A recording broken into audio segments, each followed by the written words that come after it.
Rosa pasa página. En la SER. Nuestra invitada de hoy en los micrófonos de la SER es Rosario Raro, autora de Volver a Canfranc, Desaparecida en Sigonei, La huella de una carta y El cielo sobre Canfranc, última novela publicada con Planeta.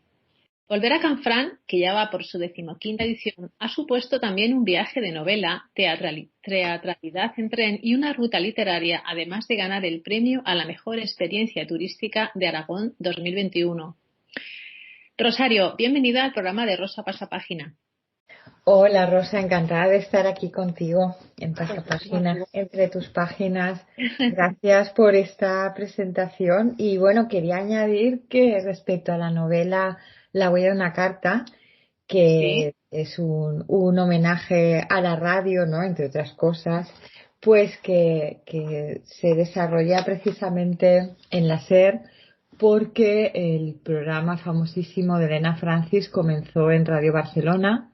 Sí. Y bueno, pues eso, yo me considero una persona muy austera, podría prescindir de muchas cosas, pero de la radio nunca. Encantada. Pues mira, qué bonito homenaje además. Sí. Lo leeré sin duda ya con esto que acabas de contarme. Como no tienes bastantes, ¿no? Todavía. Madre Bueno, mía, pero esto qué crea acumulación visión. de libros tenemos. Esto crea visión. Y si además me lo recomiendas tú, lo has escrito tú y ya me has hablado de la radio, ya no puedo decir que no. O sea, Pues bueno, si acaso para agosto, ¿no? O por ahí, que bueno. ahora ya tendrás muchos para el programa. ¿Qué tiene Canfranc que candila tanto a Rosario? Pues yo creo que es magnetismo, pero además te lo digo en un sentido físico, ¿no? Como fuerza de la naturaleza, porque eso, he vuelto allí 7 años después. Me vino muy bien durante el confinamiento estar con la mente en el Pirineo, porque así se me borraban las paredes y se me pasaba el tiempo mucho más rápido.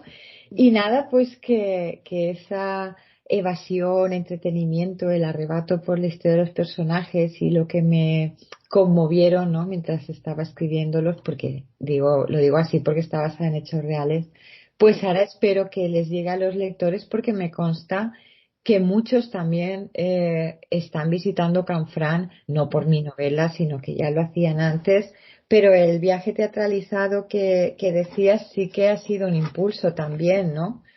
Y bueno, pues Despiertas la curiosidad, eso está claro. Y cuando le pones voz a personajes que la historia se ha desarrollado en un sitio tangible y atractivo como es Canfranc, pues yo creo que eso es una motivación, ¿no? Un plus para que la gente lo visite. Sí, además, bueno, estuve hace poco más de una semana allí y claro, y me pude hacer fotografías con mis personajes de volver a Canfranc, ¿no? Que es una sensación así como que se mezcla la realidad y la ficción. Y bueno, yo veo que toda esta cuestión ahora del turismo cultural y el turismo literario que está en alza, ¿no? Porque a mí como lectora también me gusta, después de leer un libro, pues conocer los escenarios reales, compararlo, no sé, seguir leyendo más, ¿no? Sobre ese tema. Sí. Un paracaidista alemán sobrevuela los Pirineos dispuesto a saltar. Lleva las manos libres, así que puede sujetar un arma. Su objetivo es aterrizar muy cerca de la estación de tren de Forges-Sabel. La aritmética, el viento y el azar harían de su aterrizaje un acierto. Fran rezó, cerró los ojos y se dejó caer. 24 de abril de 1944. ¿Cuál era su misión, Rosario? Ay, leído por ti gana, ¿eh? Me había quedado aquí hipnotizada. Gracias. Bueno, pues claro, El cielo sobre Canfranc se titula así precisamente porque es el medio a través del que llega Franz Geiss, el paracaidista alemán, y bueno, luego también tiene mucho que ver ese título pues con el incendio.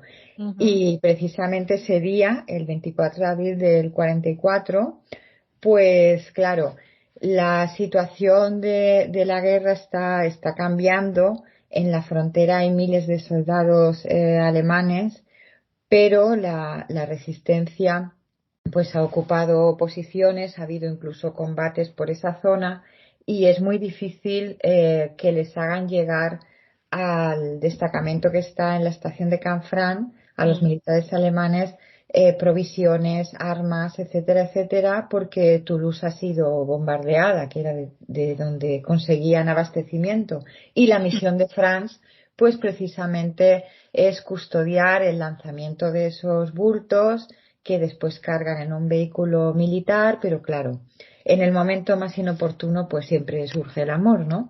Que Ujú. parece que tiene que ser así y bueno, pues coincide en ese claro del bosque con Valentina, que está en una actitud bastante sospechosa porque ella sí que está trabajando para la resistencia. Ujú.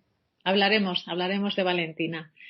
Canfranc era una zona fronteriza, ¿no? De doble nacionalidad. Eh, yo creo que había un entorno muy contradictorio. Sí, claro, porque en esta novela, bueno, y en la anterior también, quitar el elemento, ¿no? de la frontera, pues sería como, como sacarle una pieza, ¿no? Ujú. Porque hay una frase de Max Au que me gusta mucho, que dice que las fronteras son esas líneas que no existen, pero por las que los hombres se matan. Y claro, y en este caso, en la estación, las dependencias estaban desdobladas, es decir, había una oficina de correos española, pero otra francesa, ¿no? La Post, y Sí. todo lo demás, la aduana también era dividida, estaba dividida entre los dos países. Y claro, y eso lo hacía, como tú has dicho, pues un territorio muy permeable. De hecho, el atentado que yo cuento en la novela que sucedió en un túnel Sí. de la Resistencia, eso ya fue en territorio aragonés. O sea que como que las acciones de guerra no se detenían justamente en el linde, ¿no? Ujú. Hay un incendio, como hablas, el 24 de abril de 1944 que destruye la mayor parte de las casas de Canfranc, unas 130 a puntas. Eso trajo consigo una de las mayores estafas que se ha silenciado, a mí me ha sorprendido, durante más de 8 décadas. Eh, Desde luego, era el momento, o siempre es el momento de sacar a relucir todo esto, sobre todo porque eh, se recolectó bastante dinero para los damnificados, pero nunca llegó a su destino. Sí, además, bueno, el tema que estábamos hablando de la frontera o Sí. este de la estafa de Mm. sacar tajada, ¿no? Cuando hay una catástrofe y aprovecharse pues de la situación de indefensión y todas estas cuestiones, pues bueno, parece que no pasan de moda. Ujú. Y claro, y lo que sucedió y por eso lo de casi 8 décadas de ocultamiento es Sí. porque, bueno, yo pienso que tengo cierta tendencia a escribir de temas incómodos, ¿no? A poner el dedo en la llaga, no sé si ya es marca de la casa raro, pero claro, yo en el caso del incendio del pueblo de Canfranc, porque son dos núcleos urbanos separados 4 kilómetros. Sí. Está el poblado de los Arañones, que creció en torno a la estación, pues como un poblado del oeste, y Mm. luego está el pueblo antiguo, que hay mucha gente que desde el 44 aún le sigue llamando el pueblo quemado de Canfranc. Y Ujú. 130 casas ardiendo simultáneamente en hora y media, porque por una serie de infaustas circunstancias, Sí. pues se quemó tan rápido, porque la calle principal y casi única hizo como el tiro de una chimenea. La gente almacenaba mucha brea en los desvanes, pues para impermeabilizar las casas, Mm. y luego había un vendaval esa tarde, pues como nunca antes, y saltó una chispa de un brasero y bueno, se encendió todo. Entonces, claro, por si eso no era bastante, ¿no? La destrucción de todo un pueblo, que además Franco lo adoptó con aquella fórmula de los pueblos adoptados por el caudillo que se suponía que iba a reconstruir regiones devastadas, pero luego no fue así. Y Mm. entonces, claro, me interesaba mucho ver hasta qué punto se puede silenciar un hecho tan grave, bueno, en una dictadura es más fácil porque no hay ninguna transparencia y la información pues se manipula por completo. por Pero supuesto. claro, cuando yo empecé a conocer testimonios, ¿no? De, sobre todo hijos de quienes habían sufrido el incendio, pues que se habían tenido que ir de allí y me dijeron, el dinero se perdió en un punto entre Madrid y el pueblo de Canfranc. Ujú. Aquí nunca llegó. Hay un silencio porque Para pensar a ver en qué punto de la geografía se sí, quedó. sí, la verdad es que cuesta creerlo, sobre todo ese aprovechamiento de gente tan vulnerable, ¿no? Que se le ha quemado su vivienda y no tiene nada. Pero es que además eh, lo que detallas en la historia es que se recaudó dinero para ellos, obligando a los obreros de España a que Sí. pagaran el sueldo de un día a los Y trabajadores además, de en España. la posguerra, estamos Es- pensando que eran tiempos durísimos donde se pasaba pues mucha hambre y que un obrero de una fábrica y que luego además se unieron muchos labradores Ujú, porque, claro, como decía Machado, lo mejor que tiene España es el pueblo, ¿no? desde Y luego. claro, para esas personas renunciar a esos ingresos pues igual suponía que no pudieran comer pues ese día, ¿no? Ellos y sus familias. Mm. Y claro, el dinero, a pesar de que además de esa medida pues se hicieron para recaudar fondos, pues espectáculos de variedades, partidos de fútbol, corridas de toros. Se Mm. recaudó mucho dinero en Francia y en América del Sur mediante suscripciones populares, pero millones y millones y millones de pesetas, pues nada, alguien se los quedó y la gente de Canfranc, que bueno, tengo que decir que no es una novela trágica porque por suerte no hubo daños personales, no murió nadie en el incendio, que eso ya es bastante.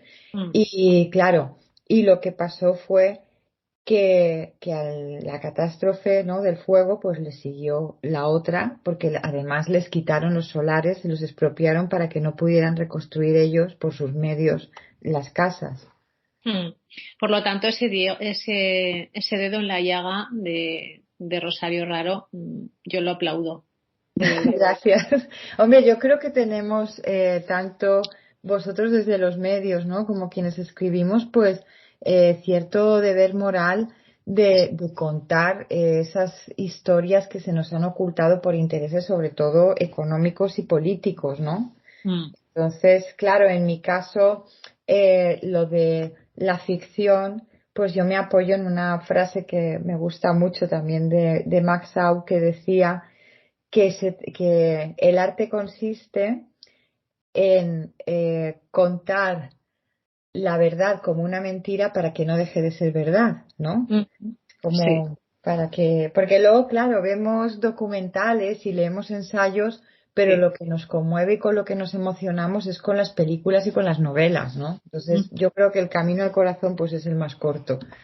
Sobre todo porque las historias, las historias, la guerra, la vida, las hacen las personas anónimas, las que nunca salen en ningún sitio, pero son ellas. Exactamente, eso quería rescatar, ¿no? Pues, Que son las personas que no salen en los libros de historia, las ujú, personas anónimas, como tú decías, que son quienes nos proporcionan el ejemplo, el espejo donde mirarnos, porque en el caso de Canfranc, pues se jugaron la vida por salvar a personas que venían huyendo del holocausto ujú. sin conocerlos de nada, ¿no? Y a veces poniendo en riesgo no solo sus vidas, sino las de sus propias familias, ¿no? Entonces, cuando vemos actos de humanidad de ese calibre, yo Sí, creo que tenemos que admirarlos y rescatarlos, ¿no? por Y no supuesto. solo es Oscar Schindler, porque claro, esta historia que es real se hizo muy famosa primero por la novela del Arca de Schiller y luego sobre todo por la película de Spielberg. Pero Ujú. aquí sucedieron hechos similares, aquí digo en Canfranc. Sí, Y, por ejemplo, se le llamaba la Casa Blanca del Pirineo, sí. porque la fonda era pues como el café de Rick, pues Mm. con personas de bastantes nacionalidades distintas, pues todo el tráfico de los salvoconductos, de los pasaportes, por supuesto todo falso, pero bueno, servía para huir del horror, ¿no? Que ya era mucho. en esa huida que supuso para, pues no sé, para miles de judíos y de artistas y de intelectuales el Pirineo aragonés. Pues mira, yo pienso en la estación como la puerta de la esperanza, como si fuera una gran matriz que Mm, les permitió nacer a otra vida. Y claro, y esas personas, muchos años después, han vuelto a Canfranc con sus hijos y sus nietos. Esta vez ya no han tenido que cruzar el Atlántico en barco, sino que han venido en avión sí, hasta Lisboa y han hecho el mismo trayecto exactamente hasta Madrid, luego hasta Zaragoza, incluso han cogido el Canfranero, el tren hasta allí. Y claro, yo imagino la sensación que han tenido al ver esa fachada, ¿no? Y decir, gracias a quienes nos cruzaron por aquí, estamos vivos, y decirles a sus nietos y a sus hijos que existen por mm, eso, ¿no? Y yo creo que esos gestos son los que tienen que hacernos recuperar la esperanza en la condición humana. desde luego que sí. Vamos con Valentina, que es, la defino como vivir, pensar y amar en tiempos de guerra. Pues sí, pues mira, Valentina, entre otras cosas, es la hija que yo no he tenido, porque yo solo tengo hijos, y entonces digo, pues nada, voy a crearla de papel y algo es algo. Y Sí. bueno, Valentina es, como dice la sinopsis, una joven intrépida, pero con la salvedad de que, claro, es todo lo intrépida que Mm, podía ser una mujer a mediados de los años 40. sí. Porque, claro, mi novela también es un homenaje a todas esas mujeres que conocemos, pues que ahora tienen 80, 90 años incluso, Sí. que tienen unas mentes despejadísimas que dices, qué inteligencia, ¿no? Pero que no pudieron estudiar porque Mm, no tuvieron las circunstancias ni el apoyo familiar. Y claro, y muchas se quedaron con el sueño de ser maestras mm. sin cumplir. Y bueno, pues ese es el sueño también de Valentina, ¿no? Que algo que ahora nos parece tan accesible, ¿no? Decir, pues mira, vas a la escuela de magisterio y te matriculas. Mm, Pues eso para determinadas mujeres era complicadísimo, ¿no? Y entonces, claro, cuando se encuentra con Franz, pues es como que todos sus valores cambian, porque él pertenece al bando enemigo, ¿no? Ella se la juega porque si sus correligionarios de la resistencia descubren que está pues en tratos con él, ¿no? Por decirlo de alguna forma al principio, sí. pues le puede esperar lo peor porque hubiera sido considerada una traidora. Pero Mm, claro, aquí también influye cierto componente de morbo porque es la atracción por el peligro y, y por, pues eso, ¿no? Por jugársela, y ella dice que bueno, que es lo mejor que le ha pasado en la vida, y si acaba mal, pues por lo menos habrá vivido con mayúsculas, ¿no? mm. Desde luego. No quiero que se me pierda a su madre, a Leonor, porque representa a una mujer como muchas, yo Muy diría, de la época. que no, no pudo estudiar, ¿no? Pero sobre todo porque su vida la dedicaba a vivir para los demás, que Exacto. es una... Sí, era una situación de servidumbre, ¿no? De una vida para los otros, que no podían realizar su proyecto vital, pero bueno, es que tampoco lo tenían, ¿no? Porque sabían que no era posible. Entonces también quería reivindicar eso, ¿no? Sí, la verdad Y es que... ahora, pues mira, por ejemplo, en la Universidad Jaume I, donde yo estoy, Mm, allí está lo que se llama la Universidad para Mayores. Y yo veo a esas personas, como te decía, de esa edad, ¿no? De 70, de 80 años, en un aula de la universidad. Y es que me da una alegría inmensa, ¿no? Decir, mira, la sociedad les ha devuelto lo que no tuvieron en su juventud. Y los veo tan sonrientes, tan llenos de vida. Además, arman más jaleo ellos que los estudiantes de los grados de por la mañana. Y bueno, tienen mucha vida social, ¿no? Que si los cafés, que si se van de excursión. Y no sé, creo que les debemos mucho, ¿no? A esa generación. sí, la verdad es que es bonito porque hablas de 70, 80 años en los que parece que ya no te va a dar tiempo a hacer ciertas cosas, ¿no? Y bueno, Y mientras verlos. se aprende, no se envejece, ¿no? Que Exacto. dicen. Sí, o sea, En un momento histórico en el que está próximo el final de la guerra, la verdad es que no se debilita para nada la crueldad, porque yo definiría guerra y todo lo que se esconde bajo los escombros, como el abuso, la violación, en la que nada se denuncia, ¿no? Hablamos de un personaje Claro. horrible como es Francisco Villavina, un corrupto y un pederasta que aprovecha, pues, de alguna forma el incendio y muchos de los Claro, niños es quedaron. una actitud pues muy execrable, ¿no? Mm. Y quería plantear también esa paradoja que precisamente el delegado nacional de auxilio social, que representa la ayuda, pues en vez de llevar eso a cabo, pues de ahí viene otra catástrofe, ¿no? Que es lo que le sucede a Maider. Sí, quería decir que bueno, que guerra es igual a conflicto, a lucha, a enfrentamiento y a victoria. Y sin embargo, no hay nada más parejo a la guerra que el amor por encima de todo, ¿no? Que es un poco, en el fondo, el tema de tu historia. Sí, porque bueno, yo creo que la guerra es como una lupa de aumento, ¿no? Sobre lo mejor y lo peor de la condición humana. Por Sí, desgracia, otra vez estamos viendo la guerra y además prácticamente en directo se está sí. espectacularizando, ¿no? Es como que ahora en la cartelera ya no está Siria, ya no está Yemen, ya no está Afganistán.